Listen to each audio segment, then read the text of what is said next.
Picture this. You're standing on the deck of a container ship somewhere in the Red Sea. Below you, stacked 6 stories high, are 40,000 shipping containers. Inside those containers, iPhones from China, coffee from Ethiopia, car parts from Germany, grain from Ukraine. This single ship is carrying enough goods to fill a small city's worth of stores for a month. The water is calm, the sky is clear, everything looks normal. But if you zoomed out, you'd see something strange. In the last 6 months, ships have started taking a very different route. Instead of cutting through the Red Sea and the Suez Canal like they've done for decades, they're going all the way around Africa. That detour adds 2 weeks to the journey. It costs an extra $1 million in fuel per trip, and it's happening because of something most people have never heard about.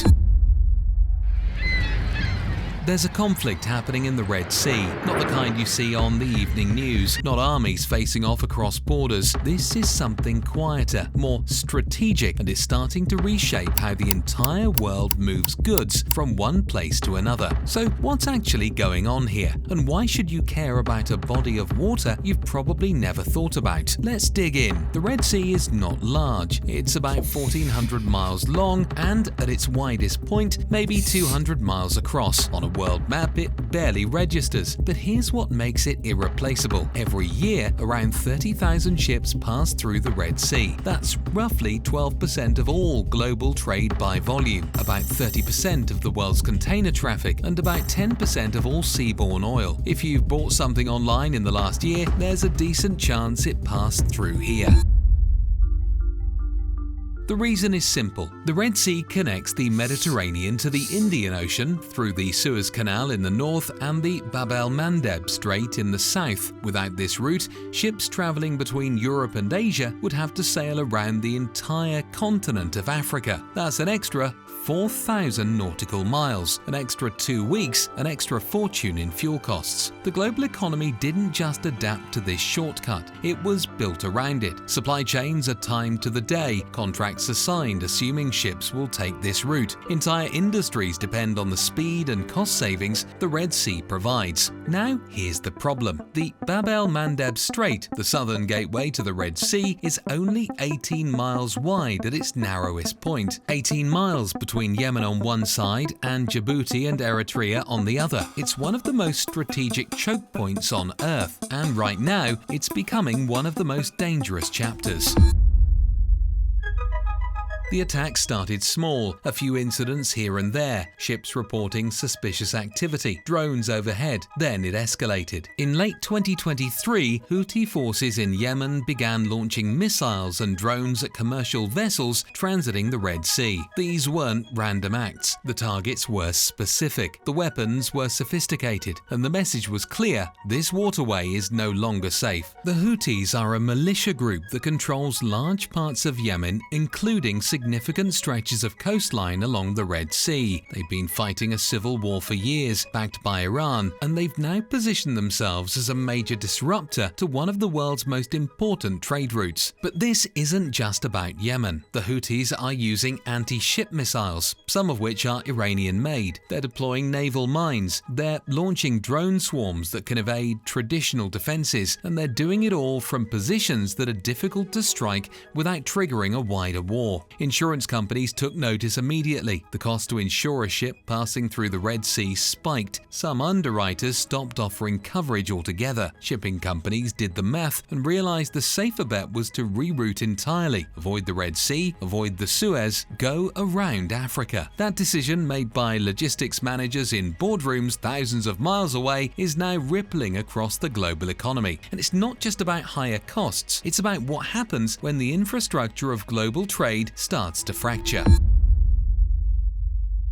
To understand why this is happening, you have to look at who benefits and who loses when the Red Sea becomes unstable. First, the Houthis. They're not attacking ships because they hate global trade. They're doing it as leverage. Yemen has been blockaded for years. The country is in humanitarian collapse. By threatening shipping, the Houthis gain international attention and bargaining power they wouldn't have otherwise. They're using the Red Sea as a pressure point. Behind them is Iran. Iran has been supporting the Houthis with weapons, training, and intelligence. For Iran, the Red Sea offers a way to protect power far beyond its borders without direct confrontation. If they can disrupt shipping lanes, they can pressure Western nations and regional rivals like Saudi Arabia without firing a shot from Iranian territory. Then there's Saudi Arabia and the UAE. They've been fighting the Houthis for years and have a vested interest in keeping the Red Sea open and secure. But their military campaigns haven't succeeded in ending the conflict. Instead, the war has dragged on, and now it's spilling into global trade routes. Egypt is watching closely. The Suez Canal is one of Egypt's main sources of revenue. Every ship that reroutes around Africa is money Egypt doesn't collect. The country is already facing economic strain. A long-term decline in Suez traffic would be devastating. And then there are the global powers. The United States has naval assets in the region and has launched strikes against Houthi positions. But there's no clear military solution that doesn't risk escalation. China, which relies heavily on Red Sea shipping for its trade with Europe, is quietly reluctant to get involved militarily. Everyone has something at stake, and no one has a clear path to de-escalation.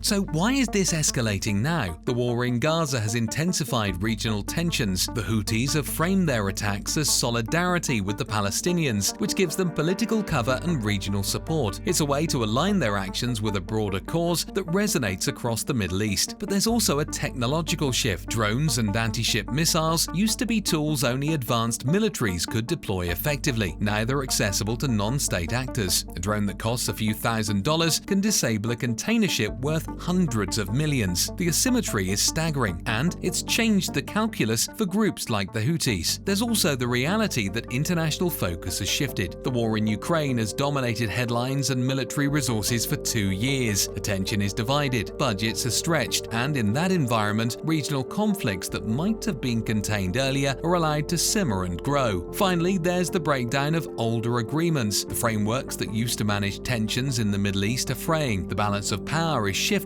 and in that uncertainty, actors like the Houthis see an opportunity to make moves they wouldn't have risked before. All of these factors are converging, and the Red Sea is where the consequences are playing out.